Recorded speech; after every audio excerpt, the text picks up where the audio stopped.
flicking through, and there was a video of me doing a backflip on a beach, and he was like, that's not you. There's no way that can, and I'm not the type of person to challenge.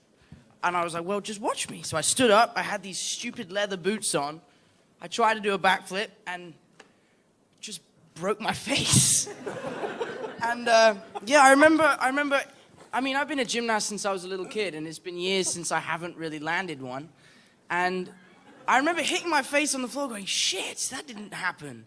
I stood up, I thought I'd knocked my teeth out, and the makeup artist was laughing at me, and then when she saw my face, it went from like, oh, medic! And the guy came over and realigned my nose, and there was blood pouring out, and I got a big gash across the top of my nose. I was like, it's over, I'm done. And then Anthony Katagas came up to me and was like, Tom, listen, we're gonna send you to hospital, but can you finish your last shot? And I was like, yeah, sure. So I had to stick my tash back on, and then it was the last shot of the movie. It was us being carried down to the river. And then I went to Bogota with no one. They sent me to Bogota. No one spoke English. They kept trying to pull my trousers down at one point.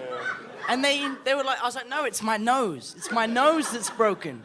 And they injected something in my leg, and I guess that made it all better. And then I went home and got it fixed. But yeah, so it was the craziest end to any movie I've ever made in my whole life, or ever will make, you know?